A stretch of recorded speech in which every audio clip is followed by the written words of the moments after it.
I've wondered in the past whether the pulse and glide techniques that mileage drivers use might work on a bicycle. And so I did a mathematical model but once, and I saw no differences. And it makes some sense because when you pulse on a bicycle, you go up to higher speeds, and aerodynamic drag is a bigger factor at the higher speed. So why not just keep constant at steady speed? Anyway, I went out and tried it. I saw a bird actually today flying, pulse and gliding, and go flap, flap, and then drop down, and flap, flap, and then glide, flop, flap. But it always dropped as it glided. Wasn't a seagull by any means. In any case, I went out and tried pulse and gliding, and then after I did that, I did a very steady state at the same speed, and found essentially 2 watts difference, 103, 105. There's no difference really. And then since I did that steady speed, I tried it again, steady speed in a bigger gear, just to see if there's any difference there. None. And then I did a hard series of laps for about 3 miles, or 3 minutes rather, going around the same track, which is pretty flat, but it's got a slight incline to it.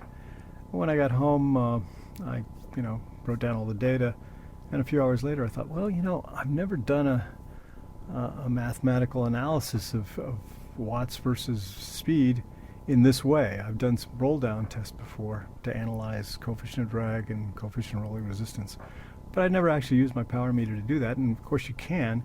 The problem is I just don't really have a good flat windless place to do it. I can go around a block, but again it's got a little bit of rise and there's traffic and so forth. So I ran the calculations, and the curve you see here that goes up is a Trek, a standard road bike ridden with the hands on the tops, although I did put them on the drops during the fast segment, so it's not perfectly equivalent data, it turns out. And the equation I got for that was 185 times velocity plus 1.85 times velocity plus 0.0222 velocity cubed.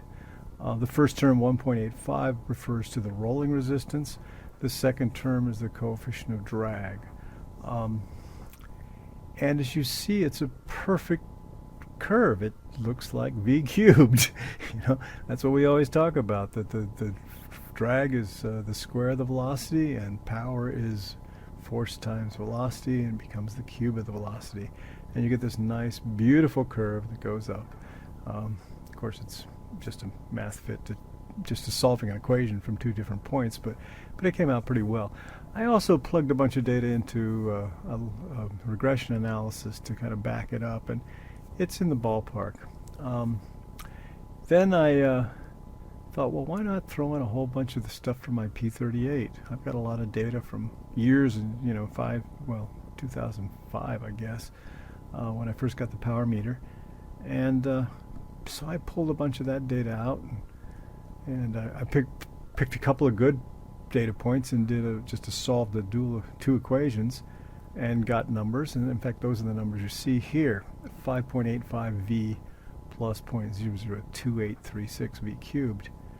I wasn't completely happy with that, so I jammed a whole 18 different data points from 18 different rides, trying to avoid the hillier rides like the Lockridge Loop, and I got pretty much the same numbers. I got something very close enough, with high statistical significance and all that kind of good stuff.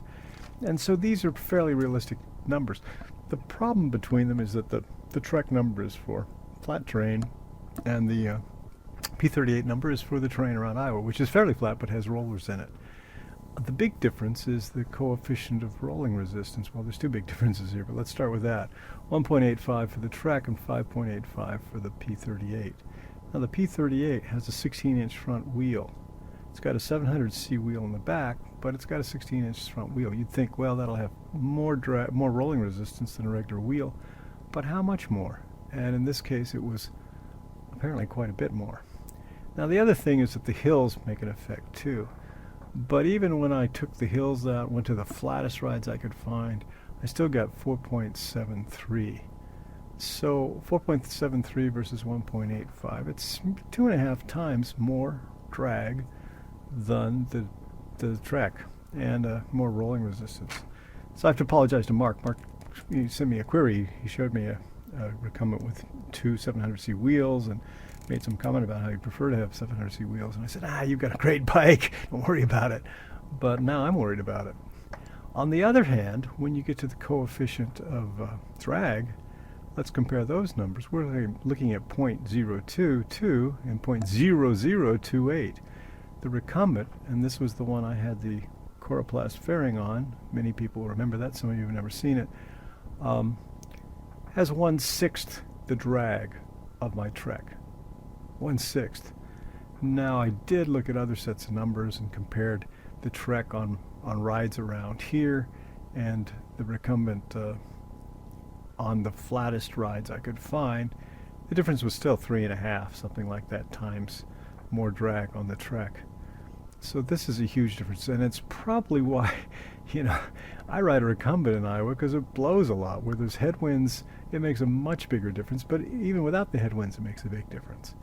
But around here, I tend to ride the Trek a lot, and the reason for that is if you look down at the curve at between 5 and 10 miles an hour, the Trek is a lot less, it requires fewer watts to go those speeds. In fact, it's not until you get almost to 15 that the recumbent's an advantage.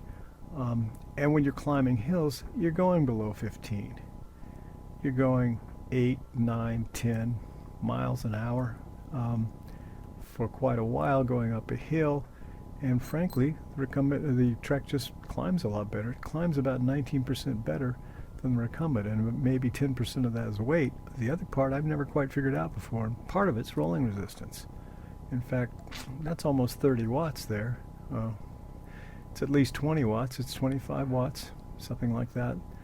And that's 10% on a good solid hill climb from rolling resistance, apparently, from that 16-inch wheel, I guess. That's something. Anyway, it makes a lot of sense to have that faired recumbent. In fact, it almost doesn't react up to 22 miles an hour. It's just linear. It goes up straight because rolling resistance is such a big part down low, and because the aerodynamic drag is so low, such a small coefficient, that it just really doesn't have that cubic effect that is just so pronounced with a Trek. So if you want to ride, anything, you talk about 17, 18, 20 miles an hour, there's a noticeable advantage in having a faired recumbent. The Jerry's recumbent is pretty fast. It's very close to my recumbent in terms of its aerodynamic drag, plus he has two 650 wheels, pretty fast wheels. So we'll see what that may not make too big a difference. He may be a little better than my 16-inch wheel. That's about it.